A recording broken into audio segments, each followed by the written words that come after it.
ನಮಸ್ಕಾರ. ಕರ್ನಾಟಕದ ಸಮಸ್ತ ಜನತೆಗೆ ಗೃಹಲಕ್ಷ್ಮಿಯಲ್ಲಿ ಒಂದು ಬಿಗ್ ನ್ಯೂಸ್ ಆಗಿದೆ ಸ್ನೇಹಿತರೆ. ಒಂದು ಬಿಗ್ ಅಪ್ಡೇಟ್ ಬಂದಿರುವಂತದ್ದು. ಗೃಹಲಕ್ಷ್ಮಿ 12ನೇ ಕಂತಿನ ಹಣ ಕೇವಲ ಈ 21 ಜಿಲ್ಲೆಗೆ ಮಾತ್ರ ಬಿಡುಗಡೆಯನ್ನ ಮಾಡಿದ್ದಾರೆ. ಅಂದ್ರೆ ನಾಳೆಗೆ ಸ್ನೇಹಿತರೆ, ನಾಳೆನೆ ಈ ಒಂದು ಗೃಹಲಕ್ಷ್ಮಿ ಹಣಗಳು ಈ 21 ಜಿಲ್ಲೆಗೆ ಮಾತ್ರ ಜಮಾ ಆಗಲಿವೆ. ಈ 21 ಜಿಲ್ಲೆಯಲ್ಲಿ ನಿಮ್ಮ ಜಿಲ್ಲೆಯ ಹೆಸರು ಕೂಡ ಇದೆಯಾ ಎಂದು ಚೆಕ್ ಮಾಡಿಕೊಳ್ಳಿ ಸ್ನೇಹಿತರೆ. ಇಲ್ಲ ಅಂದ್ರೆ ನಿಮ್ಮ ಕಮೆಂಟ್ ಬಾಕ್ಸ್ ನಲ್ಲಿ ಕಮೆಂಟ್ ಮಾಡಿ ಸ್ನೇಹಿತರೆ. ನಿಮ್ಮ ಜಿಲ್ಲೆಯ ಬಗ್ಗೆನೂ ಕೂಡ ಡೀಟೇಲ್ಸ್ ನ ಕೊಡುತ್ತೇವೆ ಸ್ನೇಹಿತರೆ. ಈ ಒಂದು ನ್ಯೂಸ್ ನ ಯಾರು ಅಲ್ಲ, ಲಕ್ಷ್ಮಿ ಹೆಬ್ಬಾಳ್ಕರ್ ಅವರು ಬಂದ್ಬಿಟ್ಟು ಗೃಹಲಕ್ಷ್ಮಿ 12ನೇ ಕಂತಿನ ಹಣ ನಾಳೆ ಈ 21 ಜಿಲ್ಲೆಗೆ ಮಾತ್ರ ಎಂದು ಡೇಟ್ ನ ಫಿಕ್ಸ್ ಮಾಡಿದ್ದಾರೆ ಮತ್ತು ಆ ಜಿಲ್ಲೆಗಳ ಪಟ್ಟಿಯನ್ನು ಬಿಡುಗಡೆ ಮಾಡಿದ್ದಾರೆ ಸ್ನೇಹಿತರೆ. ಇದೇ ರೀತಿ ಒಳ್ಳೆ ಮಾಹಿತಿ ಕೊಡುವ ನಮ್ಮ ಚಾನಲ್ಗೆ ಇನ್ನೂ ಯಾರು ಸಬ್ಸ್ಕ್ರೈಬ್ ಆಗಿಲ್ಲ ಬೇಗನೆ ಸಬ್ಸ್ಕ್ರೈಬ್ ಆಗಿ. ಅದೇ ರೀತಿ ಸ್ನೇಹಿತರೆ, ಕಮೆಂಟ್ ಬಾಕ್ಸ್ ನಲ್ಲಿ ನಿಮ್ಮ ಅನಿಸಿಕೆಯನ್ನು ಕಮೆಂಟ್ ಮಾಡಿ ಸ್ನೇಹಿತರೆ. ಗೃಹಲಕ್ಷ್ಮಿ 12ನೇ ಕಂತಿನ ಹಣದ ಬಗ್ಗೆ ನೋಡುವುದಾದರೆ, ಈಗಾಗಲೇ ನಿಮ್ಮ DBTL ಆಪ್ ನಲ್ಲಿ ಬಂದ್ಬಿಟ್ಟು ನಿಮ್ಮ ಒಂದು ಹಣನ ಜಮಾ ಮಾಡಲಾಗಿದೆ ಸ್ನೇಹಿತರೆ. ಇದು ನಿಜವಾಗ್ಲೂ ಸ್ನೇಹಿತರೆ ಒಂದು ಬಿಗ್ ನ್ಯೂಸ್ ಸ್ನೇಹಿತರೆ. ಇದರಲ್ಲಿ ನೋಡ್ತಾ ಇರಬಹುದು DBT ಅಂತ ಒಂದು ಅಪ್ಲಿಕೇಶನ್ ಇದೆ.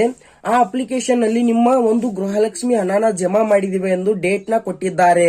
ನಿಜವಾಗ್ಲೂ ಸ್ನೇಹಿತರೆ, ಆ ಒಂದು ಆಪ್ ನಲ್ಲಿ ಹಣ ಬಂದಿದೆ. ನಿಮ್ಮ ಬ್ಯಾಂಕ್ ಖಾತೆಗೆ ಬರಲು ಕೆಲವು ಸಮಯ ತೆಗೆದುಕೊಳ್ಳುತ್ತದೆ ಸ್ನೇಹಿತರೆ. ಅಲ್ಲಿಂದ ನಿಮ್ಮ ಬ್ಯಾಂಕ್ ಖಾತೆಗೆ ಹಣ ಟ್ರಾನ್ಸ್ಫರ್ ಅಥವಾ ವರ್ಗಾವಣೆ ಆಗಲು ಕೆಲವು ದಿನಗಳನ್ನು ತೆಗೆದುಕೊಳ್ಳಬಹುದು ಅಥವಾ ಕೆಲವು ತಾಸುಗಳನ್ನು ತೆಗೆದುಕೊಳ್ಳಬಹುದು. ಜಿಲ್ಲೆಗಳ ಹೆಸರನ್ನು ನೋಡುವುದಾದರೆ ಚಾಮರಾಜನಗರ, ಗದಗ, ರಾಮನಗರ, ಹಾಸನ, ವಿಜಯಪುರ, ಧಾರವಾಡ, ಬೆಳಗಾವಿ, ದಾವಣಗೆರೆ, ಚಿತ್ರದುರ್ಗ, ಬೆಂಗಳೂರು ನಗರ, ಬೆಂಗಳೂರು ಗ್ರಾಮಾಂತರ, ಬೀದರ್, ಶಿವಮೊಗ್ಗ, ಉತ್ತರ ಕನ್ನಡ, ಹಾವೇರಿ, ದಕ್ಷಿಣ ಕನ್ನಡ, ಕೋಲಾರ, ಕೊಪ್ಪಳ ಈ ಜಿಲ್ಲೆಗಳಿಗೆ ಮಾತ್ರ ನಾಳೆ ಗೃಹಲಕ್ಷ್ಮಿ ಹಣನ ಜಮಾ ಮಾಡ್ತೇವೆ ಎಂದು ಲಕ್ಷ್ಮಿ ಹೆಬ್ಬಾಳ್ಕರ್ ಅವರು ಸ್ವತಃ ಟ್ವೀಟ್ ಮೂಲಕ ಹೇಳಿದ್ದಾರೆ ಸ್ನೇಹಿತರೆ. ಇನ್ನುಳಿದವರ ಖಾತೆಗೆ ಯಾಕೆ ಗೃಹಲಕ್ಷ್ಮಿ ಹಣ ಜಮಾ ಆಗ್ತಾ ಇಲ್ಲ ಅಂದ್ರೆ, ಇದೇ ತಿಂಗಳಲ್ಲಿ 8 ಲಕ್ಷ ರೇಷನ್ ಕಾರ್ಡ್ಗಳನ್ನ ಬ್ಯಾನ್ ಮಾಡಲಾಗಿದೆ. ಅಂದ್ರೆ ಸ್ನೇಹಿತರೆ, ನಕಲಿ ರೇಷನ್ ಕಾರ್ಡ್ಗಳಾಗಿರ್ಬೋದು, ಇನ್ನಿತರ ತೊಂದರೆಗಳಿಂದಾಗಿರ್ಬೋದು ಸಾಕಷ್ಟು ಜನ KYC ನ ಮಾಡಿಸಿಲ್ಲ.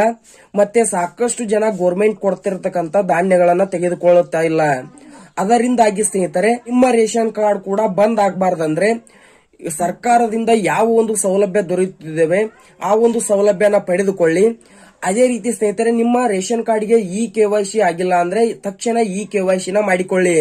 ಅದೇ ರೀತಿ ಸ್ನೇಹಿತರೆ, ಈ ಒಂದು ವಿಡಿಯೋದಲ್ಲಿ ಇಷ್ಟು ಮಾಹಿತಿಯನ್ನ ಹೇಳಲು ಇಷ್ಟಪಡುತ್ತೇವೆ. ಅದೇ ರೀತಿ ಸ್ನೇಹಿತರೆ, ಇನ್ನೂ ಯಾರು ಸಬ್ಸ್ಕ್ರೈಬ್ ಆಗಿಲ್ಲ ಬೇಗನೆ ಸಬ್ಸ್ಕ್ರೈಬ್ ಆಗಿ. ಇದೇ ರೀತಿ ಒಳ್ಳೆ ಮಾಹಿತಿಗಳು ನಮ್ಮ ಚಾನಲ್ ನಲ್ಲಿ ದೊರೆಯುತ್ತವೆ.